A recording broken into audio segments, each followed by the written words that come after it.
On Portland, finally, I'd like to address that situation. Portland is a disaster. It's been a disaster for many, many years.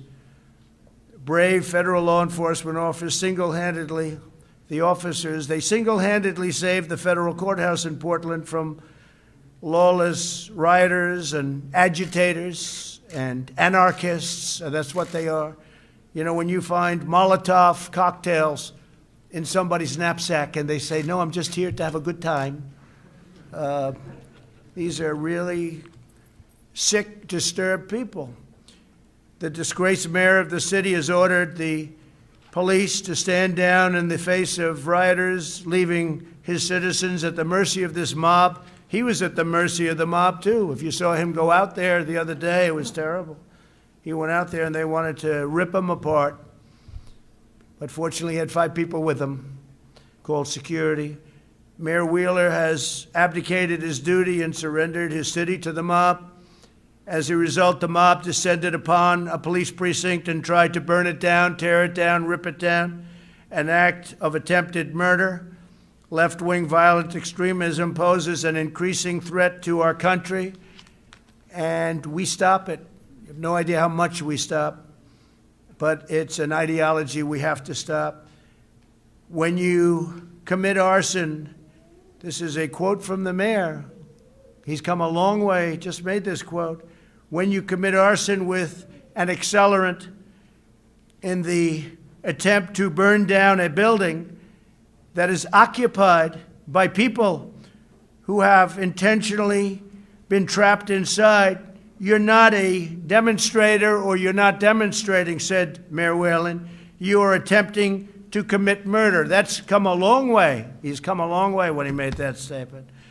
What you're seeing in Portland is the radical left's agenda in action.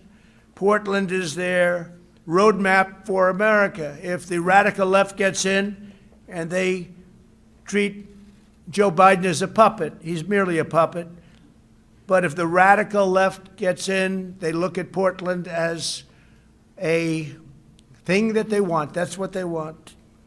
Why? Who knows? Doesn't matter. It's a different thinking, but it's a mess.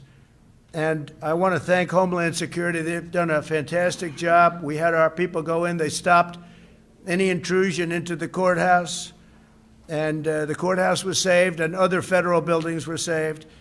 And we would like to be asked by the mayor and the governor. We will go in and stop the problems in Portland in 24 hours, just like we did in Minneapolis after they really hurt that city. But the National Guard went in and did a phenomenal job. It was over in 3 hours. After watching 6 days of horror, it ended in 3 hours. You all saw the scene of them walking right down the street. It was actually an unfortunate view, but an incredible view of how to do things. So we would be able to solve the Portland situation immediately, but we are supposed to be asked. If we're not asked, and if it continues, we'll have to make a decision. But it's a very easy thing for us to do. We could stop it very quickly. It's been going on now for 76 days. But our buildings are very secure.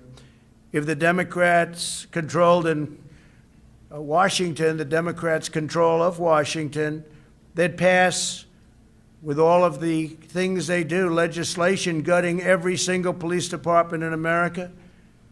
They truly do. Many of these people want to defund the police department. At a minimum, they're going to stop money from going to the police department, but in many cases, they actually want to defund completely the police department. No city, no town, and no suburb would be safe. Your suburbs would be a disaster. Your cities, your towns would be a disaster. They want every city to be a Portland or to be a Chicago, which is totally out of control, and we're waiting for the mayor. We've sent people in to help them from an intelligence standpoint, but we're waiting for them to call the governor, the mayor. We could do a very good job in Chicago. Nobody's ever seen anything like that, this country. And yet, nationwide, numbers are good despite the Chicagos and the Portlands, and frankly, the New Yorks, when you look at what's happened in New York. 348% increase in the last number of months. Nobody's seen anything like that. It's so sad. To me, it's so sad because I love New York. And it's so sad. And all it is horrible, horrible, incompetent management by politicians that truly don't know what they're doing. So just like we saved the courthouse, we will save the United States of America. And a vast majority of people agree with me. A vast majority. Most people. They don't speak up as much as they could, but we know they're there, and everybody else knows they're there too.